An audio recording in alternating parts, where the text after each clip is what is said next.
Et alors Pierre, donc le départ va être donné dans quelques heures. Alors on sait déjà qu'il n'y aura pas de vent et que les premiers jours, la flotte va se traîner. Alors toi qui connais bien le coin et puis qui est aussi, je rappelle, hormis navigateur, aussi météorologue de formation, comment tu vois ces premiers jours de course? Ça va être très intéressant parce qu'effectivement il n'y a pas beaucoup de vent et donc ils vont devoir prendre des décisions assez engagées. C'est-à-dire est-ce que par exemple ça va être aller à terre pour avoir un peu plus de vent avec les effets thermiques comme la brise qu'on a en journée, ou alors essayer de couper un peu plus court au milieu de la Manche mais au risque de rester dans des zones avec un peu moins de vent. Et avec un élément en plus, c'est le courant.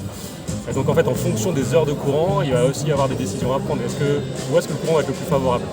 Et donc en fait ces premières heures de course et ces premiers jours de course vont être très intéressants parce que toute la traversée de la Manche pour arriver jusqu'en Irlande en fait, ça va se dérouler dans des conditions comme ça qui vont être avec du vent assez faible et du courant.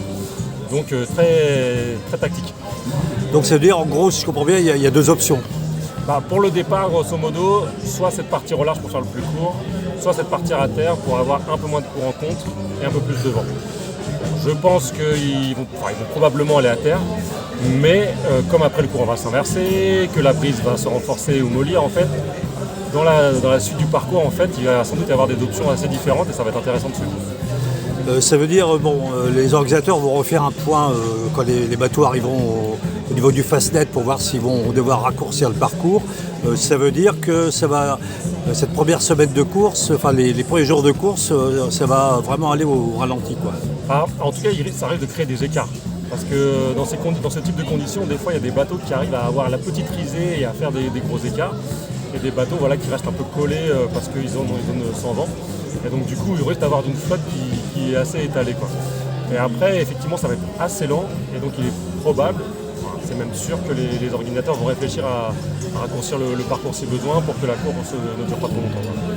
C'est-à-dire, est-ce qu'après le Fastnet, donc là, ils vont monter quand même vers le nord, même si c'est pas tout de suite, est-ce qu'ils peuvent quand même retrouver du vent à ce moment-là? Oui, exactement. En fait, ce qui va se passer, c'est qu'une fois qu'ils auront dépassé les Scilly et la Cornouailles et qu'ils seront en mer Celtique, ils vont être dans des systèmes un peu plus ventés et là, ils vont aller plus vite. Et en plus, l'organisation aura plus de visibilité sur leur timing d'arrivée, en fait.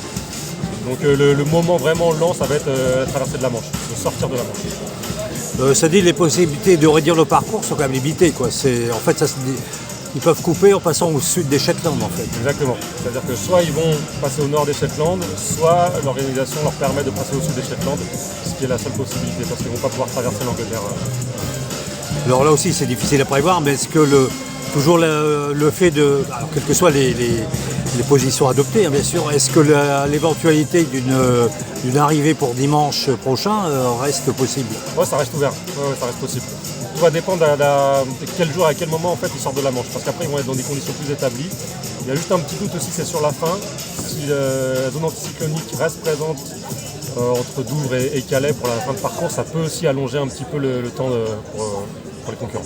En tout cas, ça fera peut-être pas une course de vitesse, mais ça risque d'être une course passionnante parce qu'il va y avoir beaucoup de renversements de situation. Il va y avoir des rebondissements. Parce qu'entre les renverses de courant qu'il y a par exemple au large du Cotentin ou même le long de la côte anglaise, les phénomènes de brise, en fait, il va y avoir des rebondissements. C'est-à-dire que le bateau qui passe en tête ou qui prend le meilleur départ là n'est pas du tout garanti de sortir en tête de la Manche. En fait. Il va falloir bosser vraiment fort toute la première partie. Là.